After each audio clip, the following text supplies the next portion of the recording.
Bueno, pues bienvenidos todos a otra sesión del Divageo.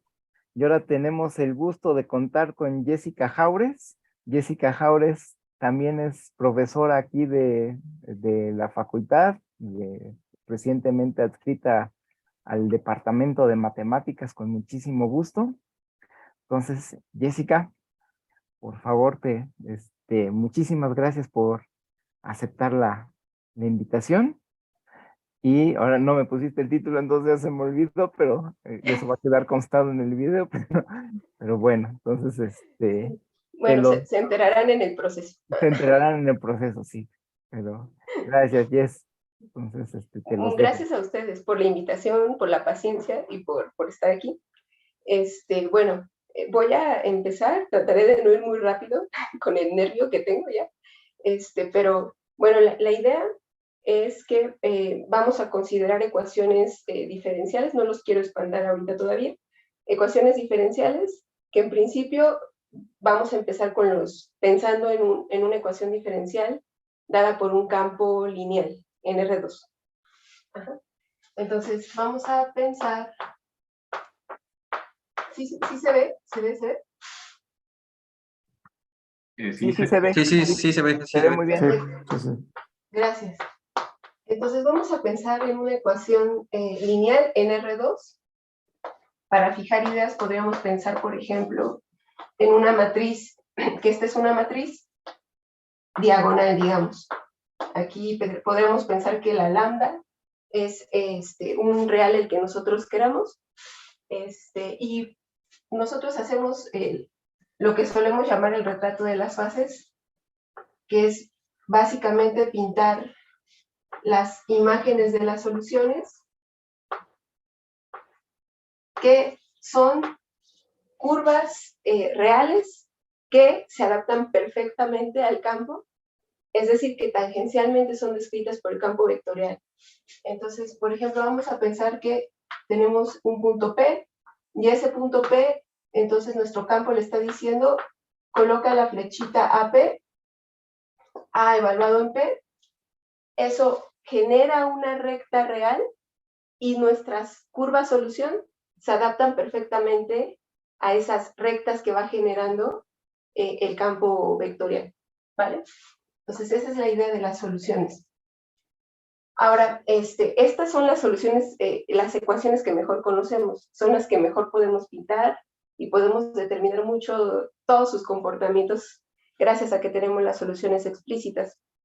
Ahora, el problema es que en general eso no lo podemos hacer, no podemos dar las soluciones a ecuaciones diferenciales de forma explícita. Entonces, justamente, la idea inicial sería, bueno, a partir de estas que sí conoces, puedes decir algo de otras ecuaciones diferenciales que en principio no se vean tan bonitas como esta, y entonces justo pensando en ello, vamos a plantear otra ecuación dada por un campo vectorial B. Aquí en principio vamos a pedir que esté definido en una vecindad del origen del plano real.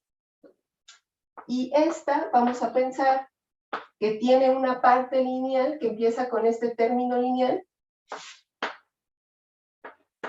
y que tiene lo que le llamamos una colita, que eso lo que significa es que tiene términos de orden más grande que 1.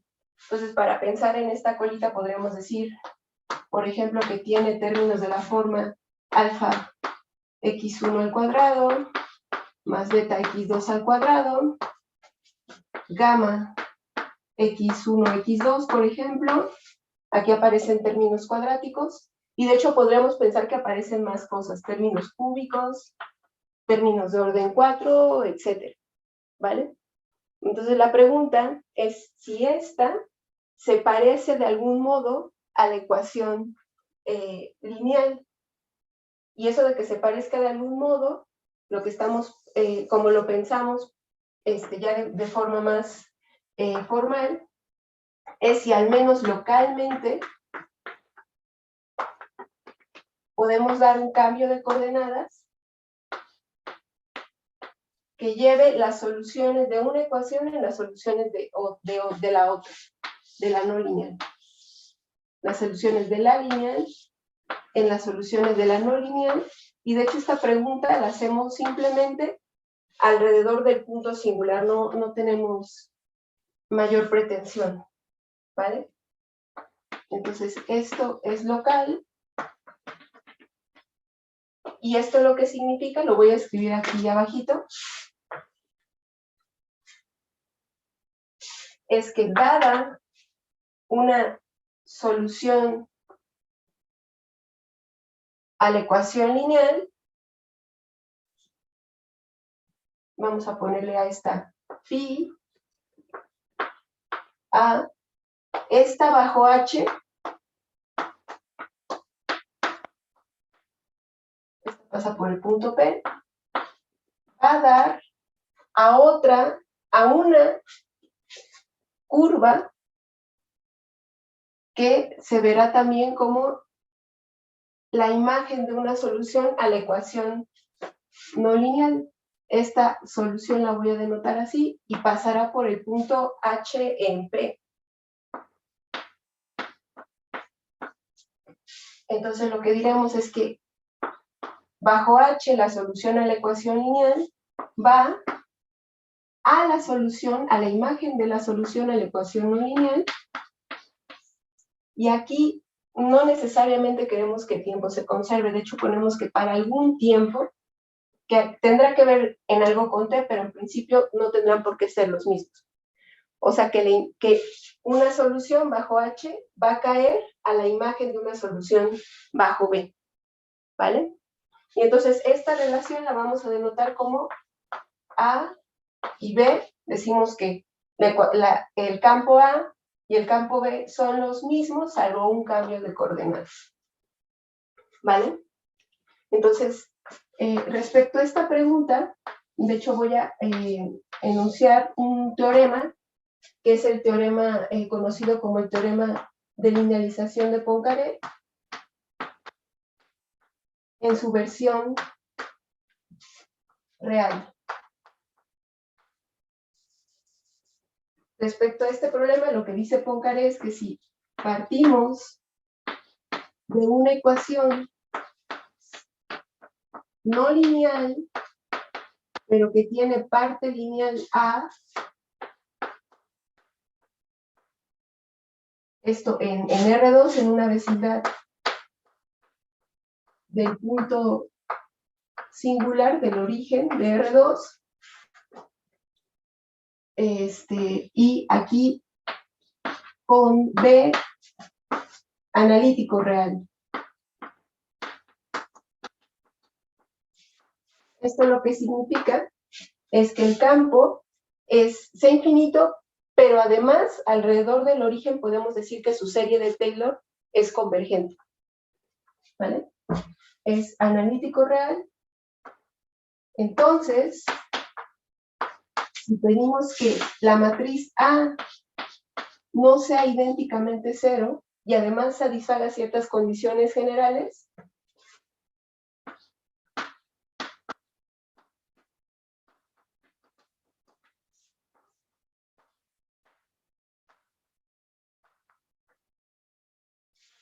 satisface justamente que el campo A y el campo B son los mismos salvo cambios de coordenadas, y que esta H, de hecho, está definida alrededor del punto singular. Esta es notación simplemente para decir una vecindad alrededor del punto singular, que esta transformación conserva la estructura diferencial del campo, es decir, es analítica real.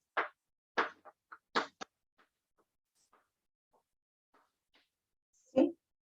Vale, entonces, digamos que este teorema, desde que Poincaré lo demostró, ahora voy a mencionar un poco más al respecto, pero desde que Poincaré lo demostró hasta nuestros días, nos hemos pasado preguntando qué pasa con las condiciones que se salen de este resultado. Y justamente una de las cosas que pasaron fue que de hecho Poincaré demostró este resultado para campos holomorfos, para ecuaciones diferenciales holomorfas con tiempo complejo. De tal forma que toda esta parte de campos analíticos reales, de hecho campo C infinito, campo CK, todos esos vinieron a ser tratados después. Y de hecho quisiera irme un poco a este dibujo, aprovecharlo para decir que vamos a entender por un campo holomorfo, una ecuación diferencial holomorfa con tiempo complejo. Oye, Jess, ¿te Aprovechando que puedo tengo el hacer una dibujo. pregunta? Sí, claro. Aquí, ¿cuál es la diferencia de Poincaré con este de Grobman-Hartmann? Justo es la estructura. Lo que pasa es que el de Grobman-Hartmann le pide a la transformación que sea un homeomorfismo. O sea, sí, Ya. justamente aquí la cuestión de la analiticidad, o sea, de que O sea, el cambio de este está más coordenadas poderosón. preserve, perdón, Este está más poderosón. Conserva es más. más, es más exigente, digamos. Y otra Ajá, como duda, que otra mini duda que he tenido desde hace mucho, mucho tiempo. Ya ves que siempre dicen, vamos a tomar la parte lineal. Dices, bueno, suponte que la parte lineal es 0 y que el hessiano ya es distinto de 0. ¿Hay hay generalizaciones aquí de Poincaré para cuando la parte lineal es 0, pero el sí, hessiano, ¿sí? sí, Luego me sí, das sí, sí. referencia. Cuando la parte cuadrática es distinta de cero, de hecho hay de hecho, cosas particulares que decir. Y así te puedes seguir con todas las demás derivadas. Sí. Va, luego, De pero hecho, ya. justo de eso es lo que les quiero platicar aprovechando Perfecto. la promoción. Perfecto. Va, ya me callo. Vale. Bueno, entonces, un poco la idea es que les cuente que vamos a entender por un campo holomorfo, por una ecuación diferencial holomorfa. Para empezar, aquí podríamos pensar que nuestra A está dada es una matriz con coeficientes complejos y que de hecho aquí nuestra X es un punto en el C2. Yo le voy a decir plano complejo. Y lo que vamos a buscar ahora serán curvas complejas que se adapten bien a las rectas complejas generadas por este campo vectorial, que en dibujito sería algo así como, ahora vas a buscar una curva compleja que ante nuestros ojos reales esto se ve como una superficie, que lo que hará será ser tangencialmente descrita por un plano, pero ¿qué plano va a ser? Va a ser el plano generado por el vector AP en este caso, será el vectorcito AP, que ahora ya tiene todo el derecho a vivir en C2, pero el plano generado por todos los múltiplos complejos de él, ¿vale? Esa es una recta compleja. Y entonces ahora diremos que las soluciones son curvas complejas tangencialmente descritas por las rectas complejas que nos da el campo vectorial, ¿vale? Y de hecho, este planteamiento, esta pregunta de cuando existe un cambio de coordenadas que lleva una ecuación holomorfa, ahora le vamos a pedir una estructura diferenciable más exigente, porque ya estamos en C2, cuando existe un cambio de coordenadas que nos permite decir que la ecuación no lineal está dada en comportamiento por la ecuación, por la parte lineal, eso alrededor del punto singular, ¿vale? Entonces aquí únicamente decir que esta misma idea de que soluciones van en soluciones por los cambios de coordenadas, esta idea la rescatamos aquí y solamente hay que comentar que aquí ya los tiempos ya se vuelven complejos, ¿vale? Pero es exactamente el mismo razonamiento de querer relacionar una ecuación no lineal a una ecuación lineal, pero ahora en un espacio más grande y considerando que los tiempos ahora son complejos, ¿vale? Entonces, Poincaré lo que hizo fue demostrar su resultado, pero para el caso holomorfo, para el caso de ecuaciones diferenciales holomorfas. Y después de más tiempo vino este resultado que es para campos analíticos reales, y vinieron más resultados para casos en los que las estructuras diferenciales eran C infinito o CK, ¿vale? Y la razón es porque no hay una traducción inmediata del caso holomorfo, ni aún en el caso analítico real, y mucho menos con otras estructuras, porque por ejemplo en el caso C infinito pueden aparecer estas cosas como planas, que hacen que la convergencia y cómo se trataban los problemas de convergencia en el caso holomorfo o hasta en el caso analítico real ya no funcionen. Entonces se tienen que desarrollar nuevas técnicas y algunas veces hasta las condiciones que se le piden en los campos vectoriales cambian. Entonces justamente quería decir todo esto porque lo que yo voy a hacer a lo largo de la plática es enfocarme en ecuaciones diferenciales holomorfas con tiempo complejo, porque justamente las cosas que les quiero platicar, hasta donde yo sé en la investigación actual, tienen resultados en el caso holomorfo, en el caso de ecuaciones diferenciales holomorfas, pero hasta el momento hay preguntas casi de todos los problemas que les voy a plantear, abiertas para las otras estructuras diferenciales. Entonces yo me voy a enfocar en el caso en el que sí tenemos respuestas ya. Pero los problemas que les quiero platicar, esos se pueden ver sin problema, prácticamente, si no mal recuerdo todos, se pueden ver en otras estructuras diferenciales, como por ejemplo acá, ¿no? Que podremos cambiar todo por C infinito, todo por CK, y preguntarnos bajo qué condiciones pasa o no pasa, ¿vale? Entonces, dicho esto, me voy a los campos holomorfos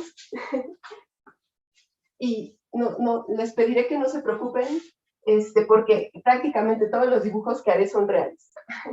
Entonces se pueden anclar a las ideas geométricas, casi todas se pueden anclar con el dibujito que vaya haciendo, ¿vale? Entonces, nos preguntamos qué pasa, por ejemplo, cuando ya no tenemos parte lineal, por ejemplo, en nuestro campo vectorial. Es justamente las preguntas que hacía Juan. Ahora nuestro campo es holomorfo, está definido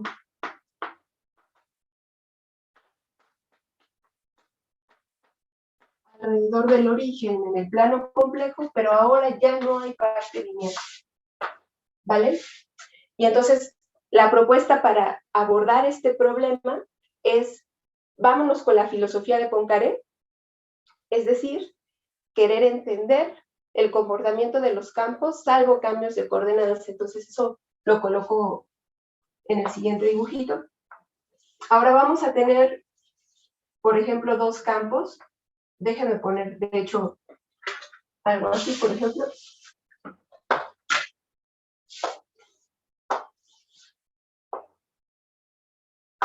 Vamos a tener en C2, alrededor del origen, todas las soluciones a la ecuación diferencial, ahí comportándose como queremos entenderla, y por otro lado vamos a tener otro campo, puede haber más noble, se puede trabajar de forma más sencilla, y lo que decimos es, muy bien, pues entonces tú quieres relacionar los comportamientos salvo cambios de coordenadas. Y la idea que poníamos hace un ratito se extiende en el sentido de que si nosotros tenemos una solución, la solución de una ecuación se vaya a la solución de otra ecuación, esto sin necesidad de respetar tiempos. Entonces, esto lo que significa es que la solución a la ecuación dada por el campo B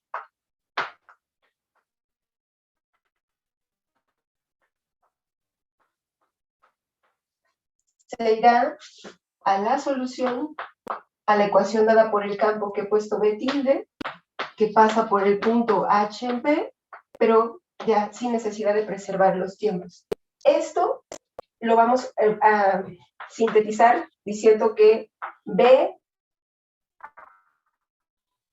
y B tilde tienen lo que está diciendo es una relación de equivalencia entre campos vectoriales, y entonces lo que queremos entender es qué pasa con las clases de equivalencia, ¿vale?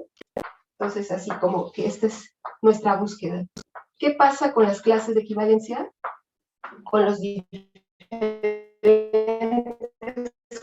comportamientos que hay, ¿cómo los podemos comprender? ¿A través de qué elementos? Y entonces justamente lo que quisiera es platicarles de unos elementos geométricos que nos permitirán comprender, en principio, Oye, Jess, ciertos aspectos de la ecuación. Ajá. ¿eso va a ser, lo vas a hacer en orden 2 o en orden K? No, esto está en el plano complejo en C2. ¿Te Sí, refieres a pero la no dimensión? hasta qué derivada te vas a quedar, porque aquí Ah, dices no, la parte. holomorfa, holomorfa. Sí, sí, sí, sí, sí. Pero aquí dices, le voto la parte lineal, o sea, voto la primera derivada. Entonces, Ah, ¿hasta qué derivada distinta de cero te vas a quedar? O sea, ¿qué parte? hasta la que tú quieras. O Ok, sea, el caso holomorfo lo que sí te exige es que haya un primer término distinto de cero ajá, ajá, ajá. en la serie de Entonces te potencias porque agarras es el primero. convergente. Ajá. Y Ok. en cambio, por ejemplo, en el caso C infinito habría problema No, porque sí, puedes tener puede ser campos cero planos, siempre. por ejemplo. Ujú, ujú, Pero no, aquí puede ser que tú empieces desde un término de orden 1000, si quieres. O ujú, sea, puede ujú. ser el término que tú quieras siempre y cuando no sea lineal. O Sí, sea, sí, a sí. partir de 2 en adelante. Ok, ok. Entonces lo vas a hacer en general de golpe. Ok, Sí. va. Entonces, lo que quisiera es hablarles justamente de los elementos geométricos que les quiero proponer, que nos ayuden a entender ciertos aspectos, en principio, de nuestras ecuaciones diferenciales. Entonces, vamos a poner elementos geométricos.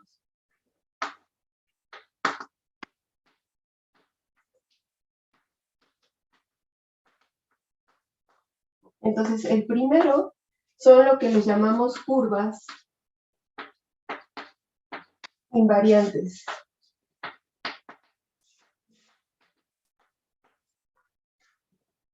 Para empezar, hay unas soluciones que si les pegamos el punto singular, tienen la propiedad de ellas mismas tener una estructura analítica. A estas les llamamos ramas.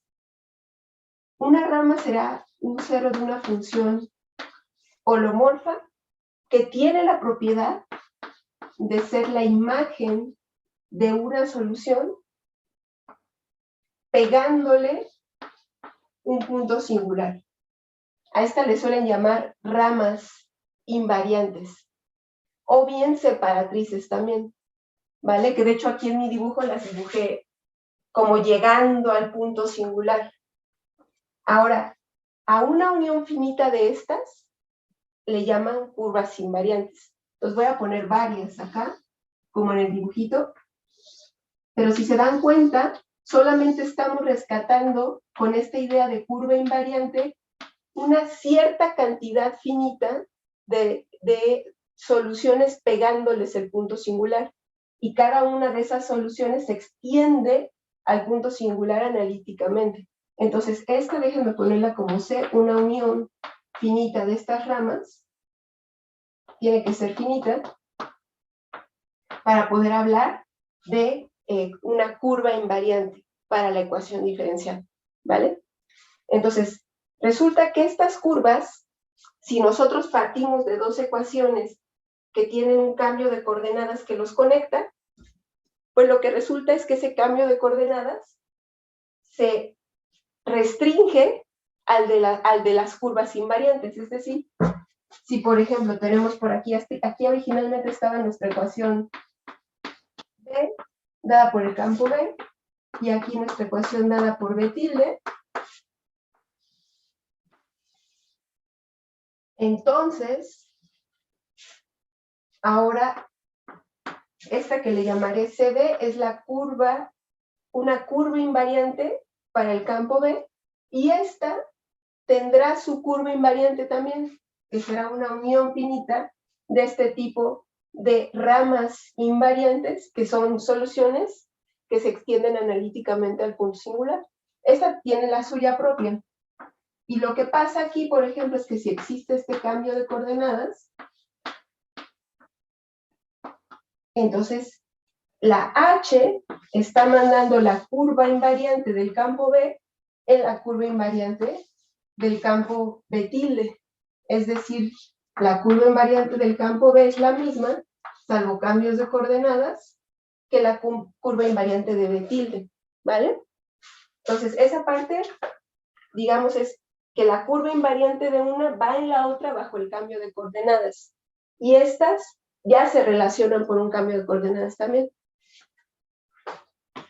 Ahora vamos a ir con otro elemento geométrico, que este se suele apreciar no tan fácilmente en un dibujo así como de R2. A este sí lo vamos a extender un poquito más. Este le vamos a llamar holonomía. Ahora, dada una de estas curvas, las pinté delgaditas, pero estas realmente son ceros de funciones holomorfas en C2. Entonces, estas las podemos ver como con ojos, si los queremos ver con ojos reales, pues va a ser una superficie. A esta superficie, por aquí vamos a tener el punto singular. Supongan que esta es la R de la rama invariante. Por aquí vamos a tener el punto singular. Y fuera del punto singular, vamos a trazar una transversal a esta rama. Ahora, de aquí vamos a agarrar un lacito que rodee a nuestro punto singular y que ese lacito se quede contenido en la rama. Ahora, este lacito de alguna manera está marcando ciertos tiempos, vamos a decirlo así, dentro de la rama. Ahora lo que queremos es heredar esos tiempos a las soluciones que vienen muy cercanas a esta rama, ¿vale? Entonces lo que vamos a hacer para poder heredar ese tiempo, déjenme aquí hacer un poco de trampa para que al final me quede mi dibujo. Lo que vamos a hacer es a esta transversal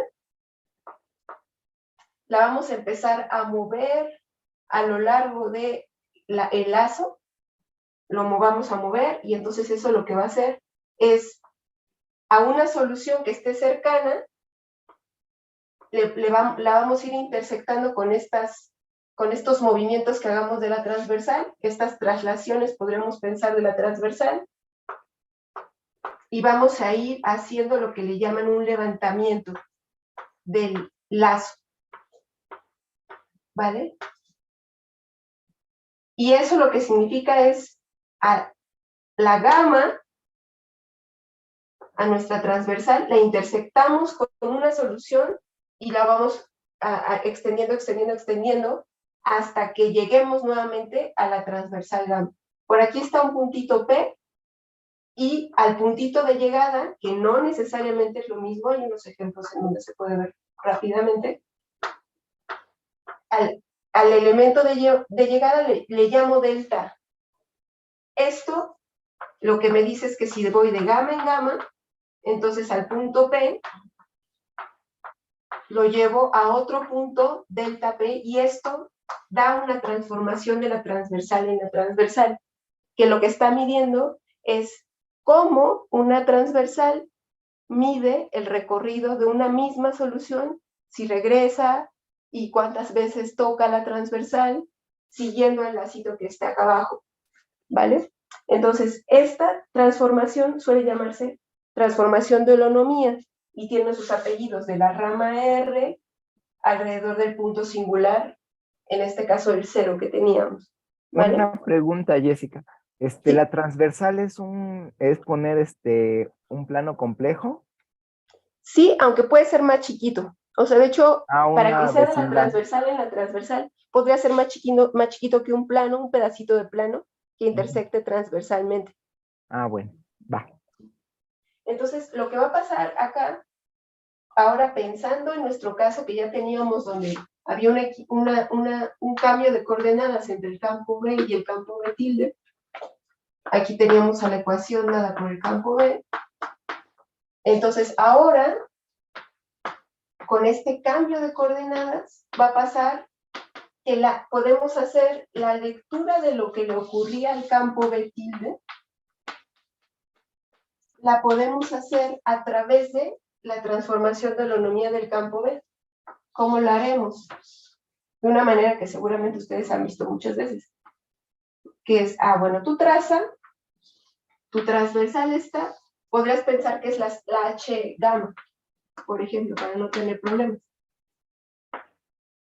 Ahora, esta nueva transversal intersecta a la rama que va bajo H, a la rama de la ecuación B, ahora la lleva a una rama invariante de la ecuación B tilde. Entonces así la hacemos, agarramos a la que va. Agarramos un lacito adentro de esta rama R tilde que rodea el punto singular y hacemos el levantamiento del lazo. Entonces, nos va a quedar un dibujito así, y este va a tener su propia transformación de holonomía. Vamos a decir que aquí el punto P tilde iba a lambda tilde P tilde. Y lo hacemos, esta tiene su propia transformación de holonomía. Pero ¿cómo obtenemos a lambda tilde sin hacer este proceso? Pues si ya sabemos que existe esta H, pues ahora a esta P tilde la regresamos a P con H a la menos 1, damos el giro con la delta que ya teníamos de la transformación de holonomía del campo B, y luego esa información la regresamos con H. Entonces lo voy a poner. Esto sería, nos vamos con H a la menos 1 al mundo donde vive la ecuación dada por el campo B. Ahí aplicamos la transformación de holonomía del campo B y luego regresamos con H. Entonces esto, y además todo esto lo podemos hacer restringidos a las transversales. Entonces, lo que estamos diciendo es que esta delta tilde, esta transformación de holonomía para el campo B tilde, se puede llevar por una conjugación o por un cambio de coordenadas a la ecuación, a la transformación de holonomía dada por el campo B. De hecho, me gusta más ponerla así para que se vea que aquí está el campo B y aquí está el campo B tilde, bajo un cambio de coordenadas o una conjugación en este caso. Ese ¿Vale? cambio de coordenadas es holomorfo, ¿verdad? Sí, es holomorfo, es holomorfo. Y las transformaciones de holonomía resultan transformaciones holomorfas, pero solamente que habla de transversales, que en este caso serían como de vecindades de abiertos de C en abiertos de C, para ponerles coordenadas. Gracias. Vale. ¿Sí? Sí. Va. Entonces, estos dos ingredientes son los que quisiera yo que rescatáramos ahora. Lo que tenemos, estos nos están dando dos como elementos geométricos que tiene un campo, digamos, ¿no? La parte de curvas invariantes y la parte de holonomías de las ramas invariantes, ¿no? Entonces, por un lado decimos, bueno, tú tienes una relación entre tus campos. Oye, perdón, una pregunta, Jessica. Sí. O sea, bueno, no, es que aquí estás trabajando en C2, ¿verdad? Es que recordé, bueno, si tu transversal fuera un disco en C, pues uno de los teoremas más espectaculares que yo conozco es de que puedes transformar cualquier abierto de cierto tipo en un disco de C, ¿no? Es un Riemann Mapping Theorem. Pero eso solo se vale en el plano. Es que te iba a preguntar si algo parecido pasaba con las transformaciones de holonomía y estas transversales, pero no, creo que el Riemann Mapping Theorem nada más es válido para... Sí, bueno, o sea, sí lo puedes ocupar porque tu gamma la puedes ver como, salvo un cambio de coordenadas, digamos que la puedes parametrizar. Y la puedes parametrizar, por ejemplo, con un abierto alrededor del origen, ¿no? Entonces, sí puedes aplicar cierto, no. Sí, sí lo puedes aplicar. No, pero entonces la pregunta sí la quiero hacer. Entonces, esa transformación de holonomía puede ser cualquier, ¿cómo se llama? ¿Biholomorfismo del disco en sí mismo? O si hay como que, o sea, puedes construir un campo vectorial tal que si tú me das cualquier biolomorfismo del disco, entonces yo te doy un campo vectorial tal que tiene como transformación de holonomía ese biolomorfismo. Sí, pero hay que tener un poquito de cuidado aquí, que yo no tuve, porque es un poquito más, como un poquito más de detalle. Lo que pasa es que esta transformación de holonomía va de la transversal, y la transversal es un poco como, más bien, que va de la transversal en un subconjunto de la transversal que quizá podría ser propio, ¿no? O sea, no tiene por qué llenar a toda la transversal. Entonces, a la hora que tú quieras hacer los cambios a este espacio, lo que tendrás será que tu transformación de holonomía va de el disco en un subconjunto del disco, por ejemplo. Y entonces o sea, hay que tener un poco de cuidado, ¿no? En cómo ya no le puedes aplicar como, digamos, una conjugación para poder ver a esta del disco completo en el disco completo. Ajá. O sea, porque de hecho hay transformaciones de holonomía que lo que hacen son que contraen, que tienen como parte lineal, que tiene norma, que tiene un módulo menor que 1. Entonces, como que contraen. Sí, sí, es que la pregunta va en el sentido de que pues, en la holonomía riemanniana pues, te interesa caracterizar el grupo de holonomía, o sea, ¿qué grupo obtienes, no? Entonces aquí la pregunta es en esa dirección, ¿no? ¿Qué grupos aparecen como holonomías de este tipo de problemas? Pues? Sí, sí, o sea, digamos que lo que sí aparece, bueno, esa es una buena pregunta, o sea, ¿qué transformaciones que tú des pero aquí tienes que pensar en algo como de una vecindad del origen en otra vecindad del origen que no necesariamente es ella misma? O sea, si tú das una transformación que sea un biolomorfismo en este sentido, pero no de ella en sí misma necesariamente, no de una vecindad en sí misma, ¿cuáles de estas son transformaciones de holonomía de los campos, no? Sí, claro, esa es una pregunta que también nos interesa. Y de hecho en algún momento voy a abordar algo un poquito más general, que es... Sí, gracias. ¿Sí? No, ¿de qué? Gracias a ti.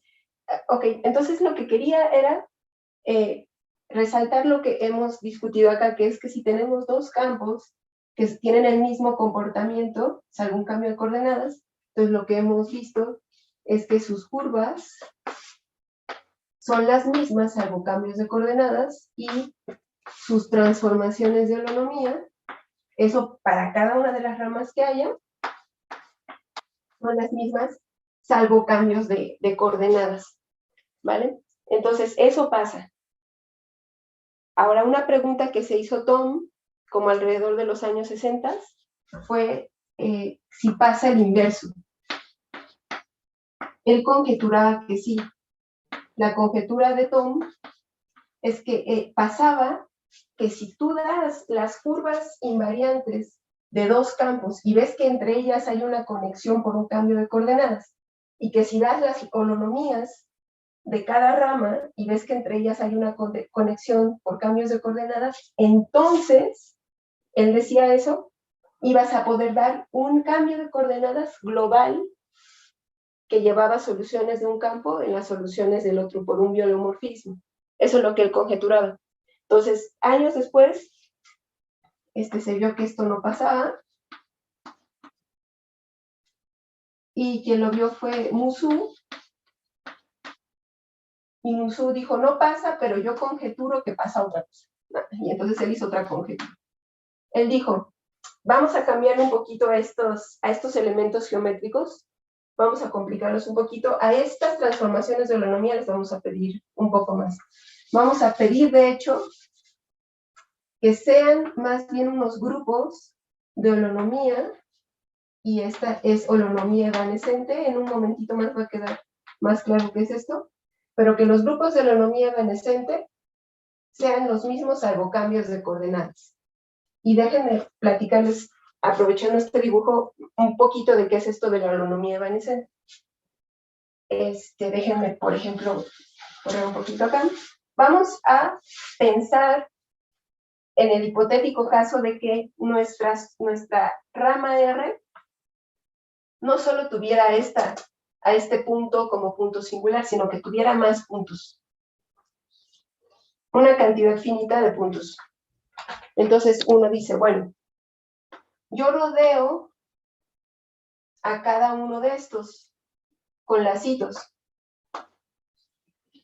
y le saco a cada punto y a cada lacito le saco su transformación de holonomía. Aquí estaría, por ejemplo, un punto singular P1, aquí estaría un punto singular PI, porque por aquí hay más, hasta llegar a otro punto singular PK. Y entonces por cada punto singular tendríamos una transformación de holonomía. Pues ahora, para hablar de las transformaciones de holonomía de todas estas juntas que pertenecen a la misma rama, lo que se hace es decir, bueno, pues agarra ahora mejor el grupo generado por todas estas transformaciones de holonomía. Todas las composiciones que puedas hacer entre ellos y entre sus inversos, hazlas. Y entonces tendríamos un grupo finitamente generado de biolomorfismos de la transversal en la transversal. Disculpa, Jessica, otra pregunta. Bueno, supongo que está implícito en lo que estás diciendo, pero, o sea, sí consideras las curvas, o sea, como curvas, ¿no? No consideras clases de homotopía de curvas y, o sea, fijas como que esas curvas y te hablas de la holonomía respecto a esas curvas, ¿sí? No, de hecho, se demuestra que si tú cambias a esta curva por una que sea homotópica, o este lacito por otro lazo homotópico, la transformación de holonomía se queda igual. Ok, entonces más bien como que lo que estás viendo es como que tienes esa superficie y tienes ciertos puntos como especiales, los PKs, y estás viendo como el grupo fundamental de, o sea, la holonomía es una representación del grupo fundamental de la superficie menos esos puntos pues, en el grupo que te ve, ¿no? Exacto. Ok. Sí, sí. Y entonces ahora, estos grupos nos interesarán cuando haya ramas que tienen más de un punto singular, esos nos interesarán. Ahora, lo que decía Musu era, bueno, a ver, la holonomía que no sea de las ramas de tu campo original, sino más bien hazles un proceso de explosión, que ahorita vamos a discutir ese proceso, hazles un proceso de explosión y en la explosión va a surgir una rama, que de hecho para nosotros va a ser una esfera, ahí toma la holonomía de esa nueva rama. Y le llaman evanescente porque desde C2 eso no se ve. Se tiene que explotar, ver la rama en la explosión y ahí tomar la holonomía. Entonces es lo que decía Musu. Decía, no, yo digo que ahora más bien para que se cumpla la caracterización de los comportamientos necesitas tener curvas invariantes y holonomía evanescente. Y entonces pasaron varios años para que se viera que esto tampoco pasaba. Y quien dijo que no pasaba es un señor que se llama Mattei. Y Mattei lo que hizo fue decir, a ver, vamos a fijarnos en un mundo de ecuaciones. De hecho, vamos a agarrar una bolsita, dado un campo B, vamos a agarrar una bolsita de ecuaciones que sean como cierto tipo de perturbaciones. Déjenme ponerle esta bolsita de epsilon. Y en este mundo de perturbaciones lo que queremos es que la holonomía evanescente se quede fija, salvo cambios de coordenadas. Si a esta le hacemos módulo cambios de coordenadas entre los campos, entonces lo que Mattei demostró es que la dimensión de este es un espacio de dimensión finita, y que la dimensión de este espacio superaba a la del espacio de curvas que eran candidatas a ser curvas invariantes, salvo cambios de coordenadas, ¿no? Curvas invariantes son candidatas a ser curvas invariantes, salvo cambios de coordenadas, ¿sí? Entonces él demostró que no, que esto tampoco podría ser. Pero entonces seguía abierta la pregunta de, bueno, ok, va. Pero entonces, ¿qué sí caracteriza la equivalencia entre dos campos, el cambio de coordenadas entre dos campos? ¿Cuáles de sus elementos geométricos van a caracterizar a esos cambios de coordenadas? ¿Vale? Entonces esa sería como, digamos, la pregunta que nos queda.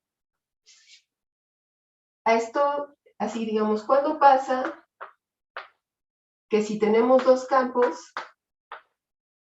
estos son los mismos salvo cambios de coordenadas, si solo si ciertos elementos geométricos que demos de ellos son iguales, ¿no? En este caso, lo que pretendíamos antes es que las curvas invariantes, salvo cambios de coordenadas, y la holonomía evanescente, salvo cambios de coordenadas, fueran los elementos, digamos, que nos ayudaran a determinar si entre los campos había o no el mismo comportamiento. Cuando esto pasa, a estas cosas les llaman invariantes de clasificación.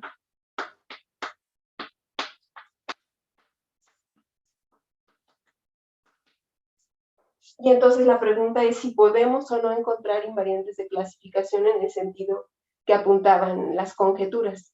Entonces, en esta dirección, justamente me gustaría platicar trabajos que tienen Laura Ortiz, Ernesto Rosales y Sergei Voronin. Déjenme ponerlos. Laura Ortiz, Ernesto Rosales y Sergei Voronin. Lo que hacen es para ciertas clases de campos vectoriales, dan los invariantes de clasificación. Y además muestran que son mínimos y en un ratito más voy a decir qué significa eso. Para empezar voy a hablar de las dos clases. La primera es para aquellos que les llaman campos no dicríticos. Y la otra son aquellos que le llaman campos dicríticos. Los campos no dicríticos tienen la propiedad de que el número de ramas invariantes que tienen es finita.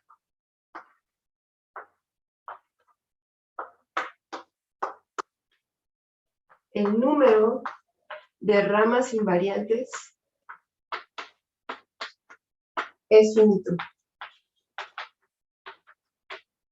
Y los que le llaman dicríticos son aquellos que cumplen que el número de sus ramas invariantes es infinito.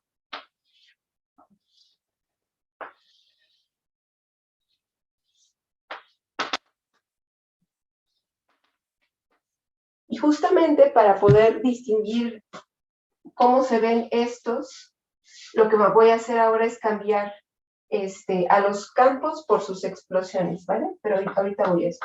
Entonces aquí el número de ramas invariantes es infinito.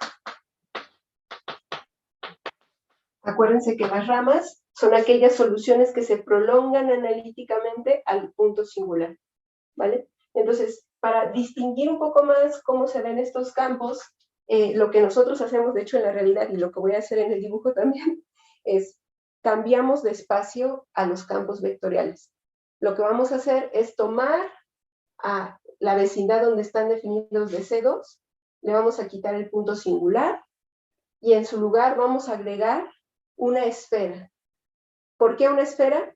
Porque esa corresponde a todas las posibles direcciones que tienen en C2.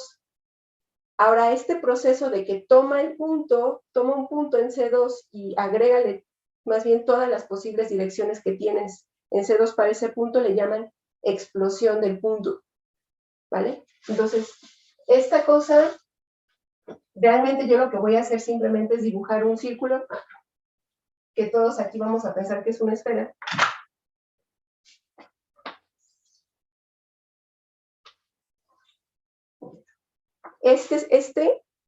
En este nuevo espacio es una esfera, y ahora en este nuevo espacio vamos a releer a nuestros campos vectoriales, ¿vale? A los no dicríticos lo que les va a pasar es que esta esfera es para ellos una rama invariante, de tal modo que podríamos pintar, por ejemplo, que se ven algo así.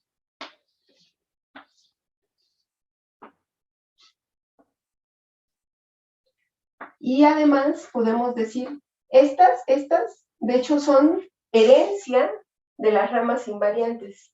Estas que están intersectando, aparentemente intersectando a la esfera, y a lo que llegan es a un punto singular. Entonces, para estas vamos a tener una cantidad finita de puntos singulares.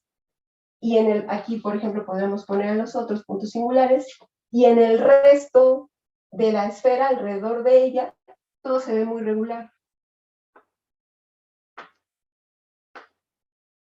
Este es para los no dicríticos.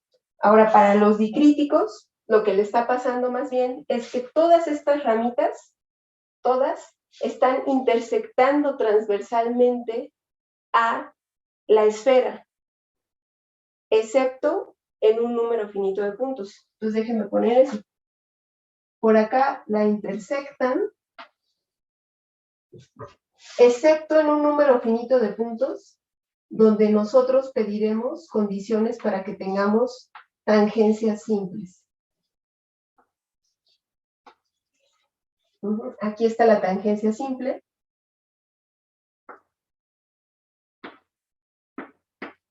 Y entonces justamente el número de puntos singulares para la explosión de la no dicrítica y el número de puntos de tangencia para la explosión de la dicrítica, este es finito.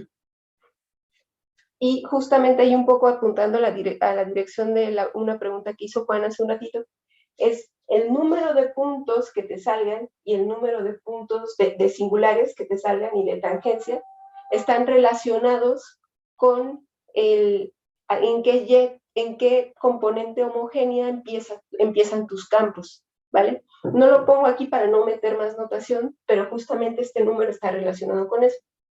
Luego lo que nosotros hacemos es pedir aquí ciertas condiciones generales para poder asegurar que tenemos puntos de tangencia simples y que además los puntos singulares son suficientemente bien portados, ¿vale? Entonces aquí hay unas condiciones, más condiciones generales, vamos a ponerle, más condiciones generales, ¿vale? Ahora, resulta que para estas dos clases, Laura, Ernesto y Sergey encuentran estos invariantes de clasificación, ¿vale? Entonces, déjenme ponérselos por acá. Bueno, está simplemente para no borrar inmediatamente esto. Ellos demuestran, así como que en estas clases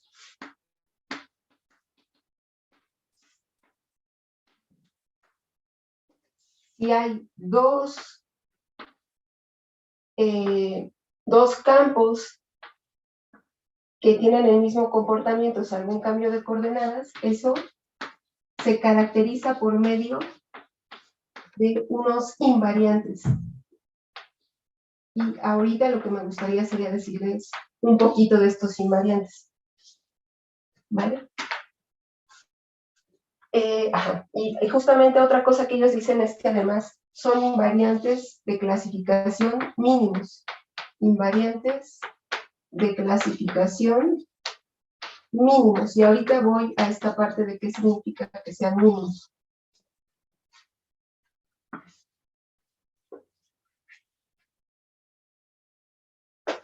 Resulta que ellos ven que en estas dos clases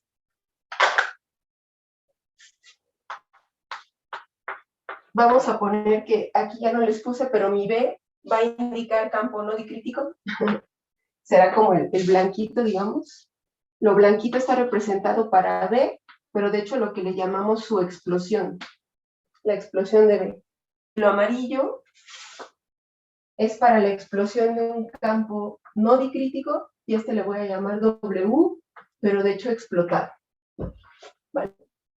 Ahora, pero para los campos así en general, lo que ellos muestran es que los invariantes se dividen en son una parejita, a la que le llamamos por un lado un invariante paramétrico, y otro un invariante funcional.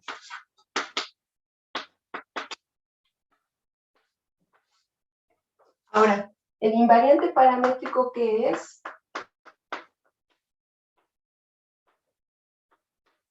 Por un lado, para los campos no dicríticos, es un elemento en un espacio afín de dimensión, y le voy a poner alfa. Este alfa está totalmente caracterizado por el número de puntos singulares, que a su vez tiene que ver con ese primer jet no cero en el que aparece, en el que el campo ya empieza a tener serie distinta de cero, digamos. Y para los campos dicríticos, vamos a tener elementos en otro espacio afín, y aquí es en un espacio afín, pero más bien en un abierto de Zariski, de un espacio afín, y esta beta también tiene que estar totalmente determinada por el número de puntos de tangencia, ¿vale? Entonces, estos son elementos en espacios afines. Y por otro lado vienen los invariantes funcionales.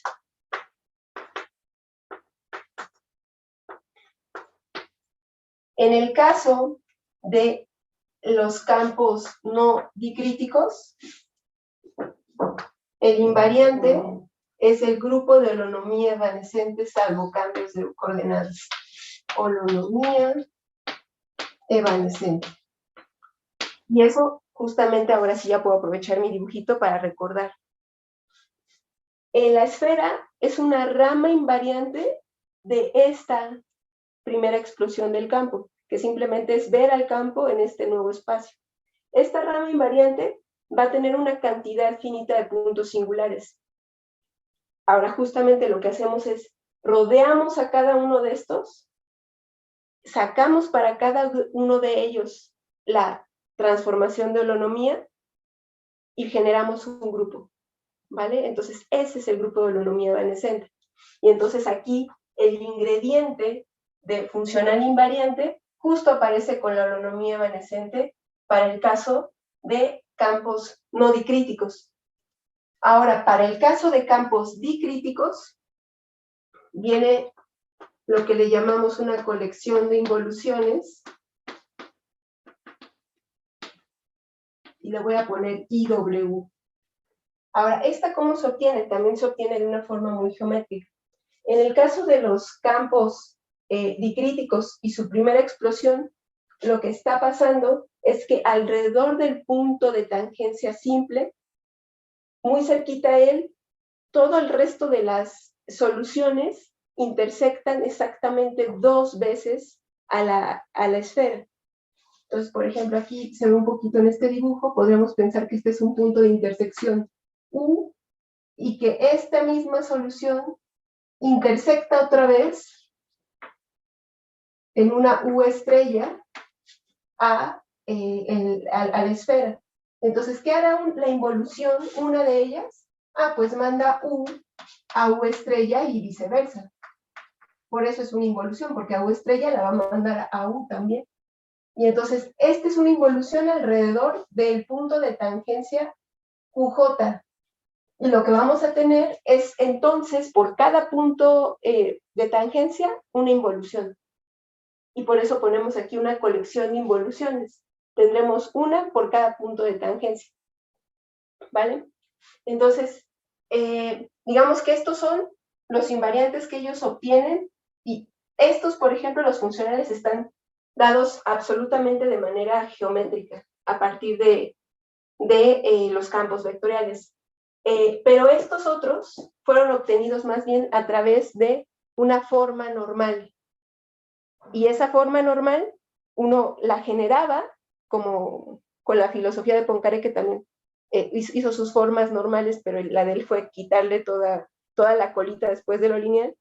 Pero ahora lo que hicieron Laura, Ernesto y Sergey fue hacer una forma normal para el caso no lineal y decir, mira, esta parte, que corresponde de hecho a un jet finito del campo, está determinada por un jet finito del campo, esta rescátala. Y esa forma al final parte de la colección de los invariantes que ellos dan de clasificación. Y otra cosa que quería comentar, que justo tenía que ver con la pregunta del compañero Raúl, que era lo que él preguntaba, bueno, cuando tú tienes algún candidato a hacer holonomía, en este caso un candidato a hacer un grupo de holonomía evanescente, ¿cuándo ese en verdad sí lo es? Y entonces justamente lo que ellos demuestran es Si tú tienes un candidato a hacer grupo de holonomía y tienes candidatos a hacer colecciones de involuciones, estos, pegados con cualesquiera elementos en el espacio afín C-alfa o el espacio afín C-tilde-beta, este abierto de Zariski, este con este, digamos, emparejado, este con este, y la colección de involuciones emparejada con el elemento en el espacio, en el abierto de Zariski de C-beta. Bueno, pues esos son los invariantes de Alvin, o sea que realmente sí se pueden realizar. Entonces, en ese sentido, ellos demuestran que son como unas etiquetas que le pones a cada comportamiento, pero además son etiquetas determinadas totalmente en un espacio bien definido, ¿no? Etiquetas bien puestas, digamos, uno a uno, ¿vale? Entonces, ahora, no sé si me sobra tiempo, ojalá que sí, porque ya casi acabo. 5 minutos. Gracias. Ya casi acabo. Lo que quería, nada más por último, comentarles, es que Laura y yo hemos estado trabajando en este problema de que, bueno, muy bien, tú ya tienes tus invariantes de clasificación. Perfecto. Pero lo que queríamos nosotras era regresar a ese espíritu que tenían las conjeturas que les platiqué hace un ratito, que eran más bien, dame ingredientes geométricos del campo y dime si estos son o no invariantes. Y entonces en ese sentido estuvimos empecinadas mucho tiempo en tratar de entender qué significaban estos invariantes de forma geométrica, los invariantes paramétricos. Porque los invariantes funcionales, esos sí están comprendidos a partir de la geometría de cada una de las ecuaciones.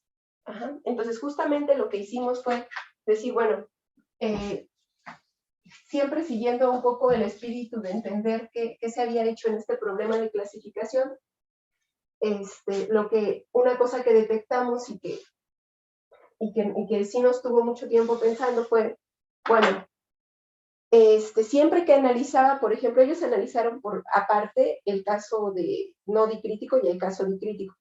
Entonces, siempre que lo analizaban, resultaba que para estudiar campos no dicríticos necesitaban a un campo dicrítico acompañante, digamos. Y siempre que estudiaban campos dicríticos, necesitaban a un caso no dicrítico acompañante. ¿Por qué?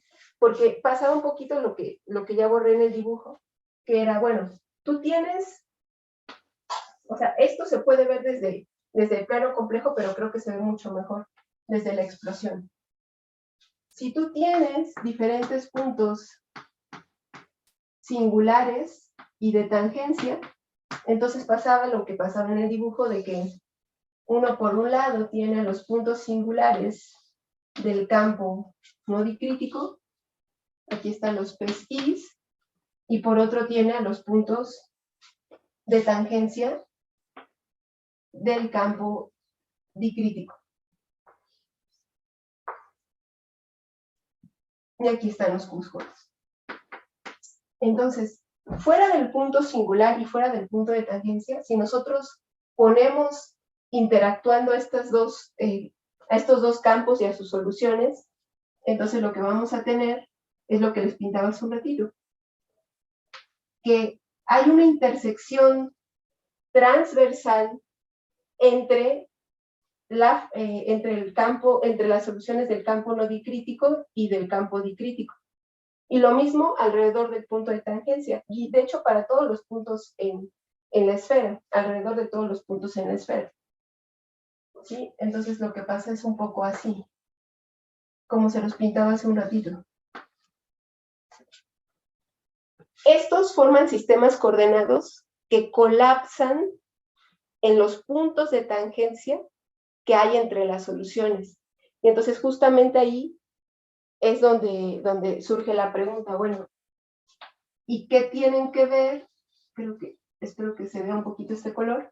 Aquí, no sé si se alcanza a ver, trato de ilustrar que allí están siendo tangentes las soluciones. Y de este lado, el conjunto se ve así. De hecho, lo voy a dibujar un poquito más gordo para que se alcance a ver. Todos esos puntos donde ya las soluciones se vuelven tangentes, nuestros sistemas coordenados se rompen. Y de hecho, cuando ellos analizaban qué estaba pasando en la clasificación, siempre había que meter un cuidado especial a estos puntos de tangencia. Entonces, lo que nos preguntábamos Laura y yo es qué tenían que ver estas curvas que se generan, porque donde se rompen estos sistemas coordenados son en curvas que pasan por los puntos singulares y por los puntos de tangencia en la primera explosión, y que además cortan transversalmente por nuestras condiciones de genericidad. Entonces, lo que nos preguntábamos es qué tenían que ver esas curvas con la clasificación de los campos vectoriales. Entonces, estas curvitas, si las vemos en C2, lo que les pasa es que estas se intersectan en C2 todas, en el punto singular que es el origen,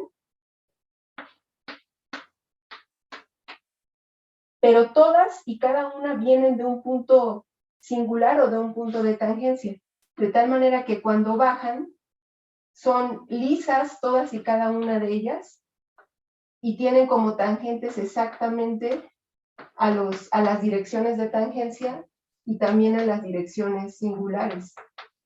Entonces tenemos ramas lisas transversales 2 a 2, una que tienen exactamente como tangentes a las direcciones singulares y a las direcciones de tangencia. Para nuestros campos esas son las curvas de tangencia. Entonces nosotros les denotamos como PBW, estas son curvas de tangencia.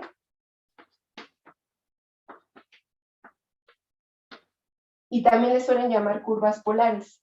Entonces lo que verificamos fue que justamente con estas podemos ayudarnos para entender qué está pasando con los invariantes paramétricos. Si fijamos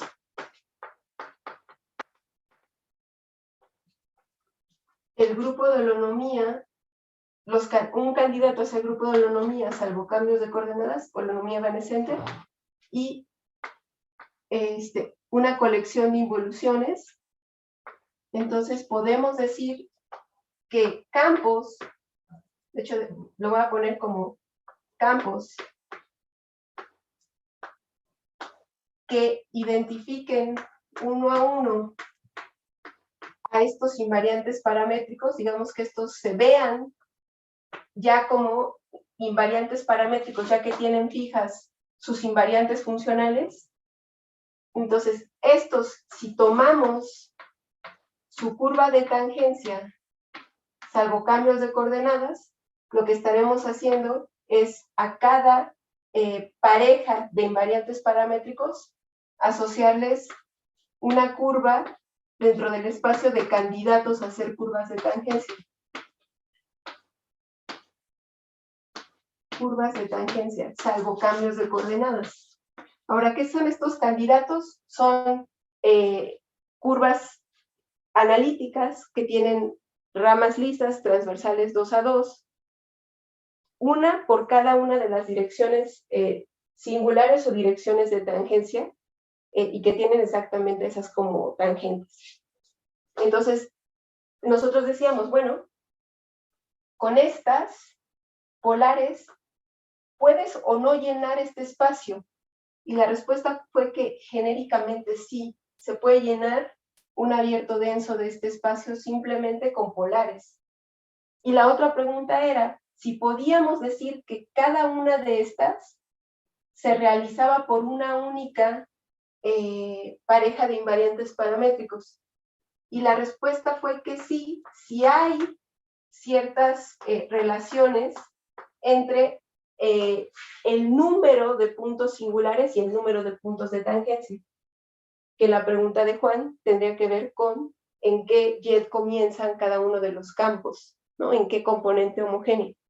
Entonces, sí hay ciertas relaciones entre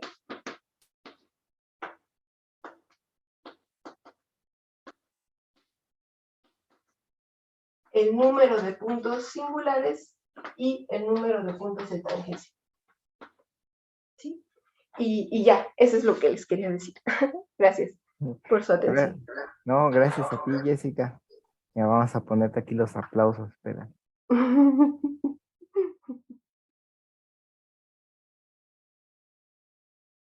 ¿Tienen preguntas para Jessica? ¿Más preguntas para Jessica? Sí, preguntas. Bueno, yo sí tengo varias, ¿no? Como siempre. O sea, esto que como que lo vendiste así como de que empiezas con un abierto, digamos, una vecindad chiquita del origen y pues ya, ¿no? Haces todo lo que hiciste.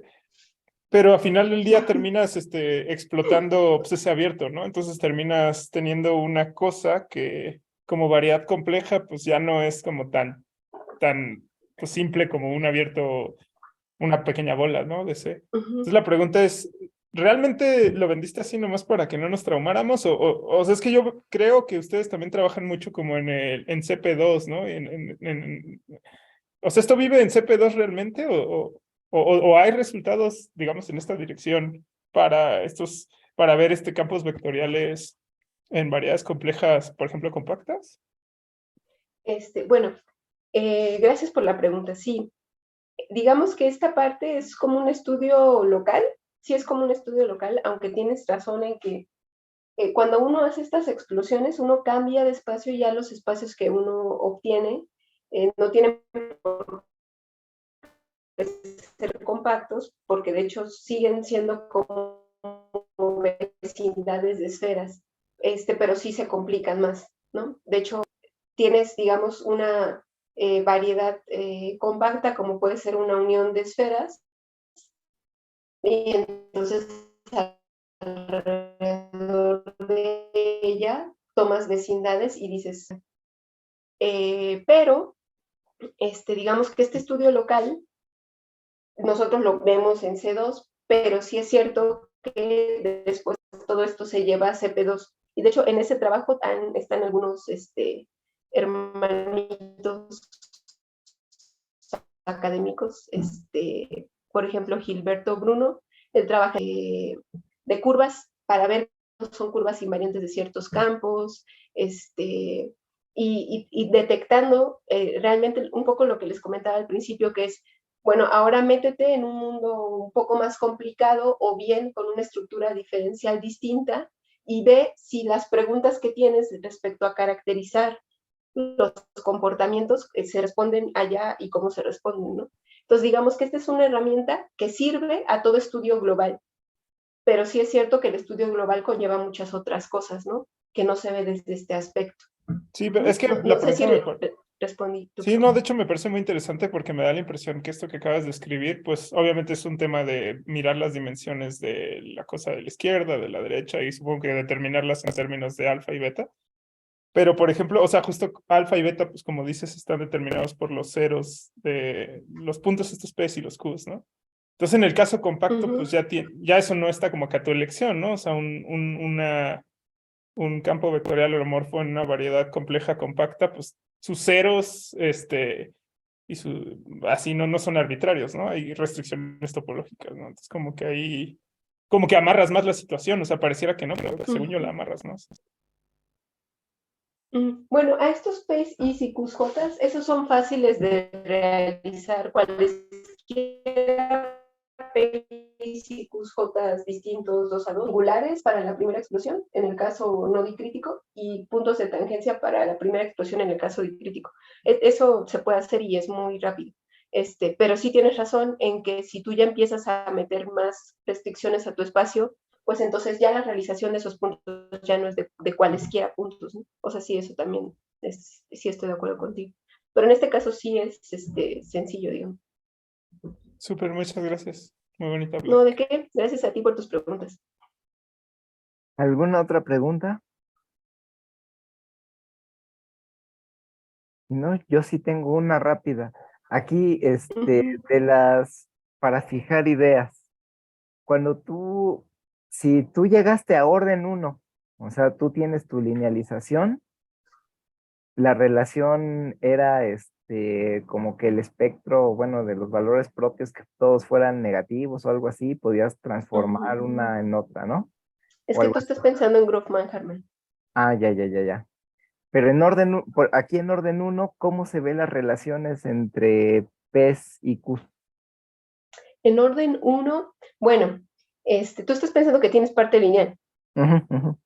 ¿sí? Sí, Ah, bueno. Bueno, el caso que yo expliqué se enfocaba principalmente en el caso no lineal, pero o sea, lo Pero que lo pasa puedes aquí en el orden extender. 1, Ajá. si haces la primera explosión, digamos, si haces la primera explosión te quedan 2 puntos singulares para la no dicrítica. Ujú. Y te quedan, en orden 1, te queda ningún punto de tangencia para la dicrítica. Y para ya cuando tienes, ahora ya botaste la lineal es 0 y tienes la que sigue, el hessiano, ya distinto de 0. Ajá. Eso, ahí cómo se ven las relaciones. Sí, bueno, te las voy a decir, pero además te voy a escribir por cómo estas aparecen en la primera componente homogénea, ¿va? Ajá. O sea, aquí te aparecen 3 si tienes parte cuadrática, digamos, y te aparece Ajá. 1 si tienes parte cuadrática aquí. Ajá. Ajá. Ok, Pero te ok. voy a escribir, porque creo que esto también responde un poco más puntualmente a lo que decía Raúl, que es, pues, estos P's y Q pues pueden ser cualesquiera, sí o no, y por qué. Ujú. Por ejemplo, el campo B, que era el no dicrítico, vamos a pensar que tiene componente homogénea inicial, Pn y Qn más términos de orden superior. Ujú. Aquí la n pensemos que es mayor o igual que 1. Es decir, si es igual a 1, entonces hay parte lineal. Si es igual a 2, hay parte cuadrática, ¿no? Y entonces ahí ya podrías estar hablando de qué le pasa al hessiano. Y puede ser n igual a 3 o el n que tú quieras. N mayor o igual que 1. Lo Ujú. que pasa es que estos puntitos P's I's se ven como los factores lineales de este polinomio de grado n más 1. Es homogéneo de grado n más 1. Entonces, lo descompones, podríamos decir, en n más 1 factores que podrían ser repetidos, en principio.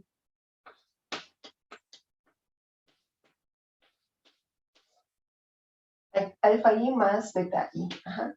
Entonces, al final, estos PCs lo que te están dando son como las direcciones, digamos, como si pusieras ahora tus rectas simplemente en términos de X y Y, perdón, que sería aquí como PI igual a menos alfa I entre beta I o algo así.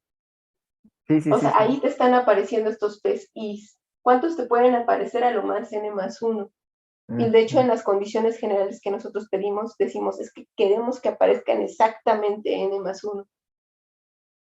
Ya, Ajá. ya, ya, ya, ya. Y de Sí, hecho sí, te sí. los voy a poner más bonitos, te los voy a poner como y igual, y menos p y x, y aquí una c, pensando que le factorizaste a la y lo que Ya, ya, quería. ya. Pero Ujú. bueno, aquí podría aparecer una x y aquí bajar en 1 grado, o sea, puedes hacer cosas, pero el caso es que a lo más te está dando n más 1 puntos y a lo más vas a tener n más 1 puntos singulares. Ajá. Ya, ya, Y, ya, ya. Ujú. y por ejemplo, cuando este es idénticamente 0, entonces entras a este caso. Y Ah, justamente se ve como, déjame ponerlo como, así lo pongo, AM por X, Y, aquí estoy, AM es una función y XY es como el campo radial, X, Y, o lo que ustedes en geometría diferencial creo que les gusta más escribir así. Este es un factor y tiene términos de orden superior. Ahora, ¿quién es este AM? Es la función que te va a dar los puntos de tangencia directamente. Le puedes poner aquí una escalar, pero será algo de la forma y menos UJX. Si lo metes aquí, te da algo en la primera componente homogénea de grado m más 1. ya, Ajá. ya, ya. Ajá. Entonces, si m es igual a 0, bueno, en el grado 0, digamos, es una constante, entonces solo aparece parte radial más términos de orden superior y te arroja esas, las dicríticas. Ujú. Pero esas no tienen puntos de tangencia. Donde empiezan a aparecer los puntos de tangencia es cuando esto ya tiene orden cuadrático, bueno, Ujú, ujú, tiene ujú. término cuadrático, término cúbico, etc. Sí. Ah, ya, ya. Ah, pues está muy, muy, muy, muy interesante todo esto. Estás respondiendo unas preguntas, filosóficas que tenía desde hace tiempo, de cuando doy ecuaciones así de, oye, ¿qué puedo hacer si no tengo los términos? Porque yo nada más me lo sabía hasta orden 1, bueno, hasta la parte lineal y ya de ahí no sabía qué pasaba. Lineal, ajá, linealizable. Sí.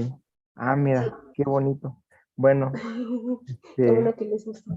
si no hay más preguntas para Jessica, pues te agradecemos nuevamente, Jessica. No, gracias a Ahí ustedes. van Muchas otra gracias. vez.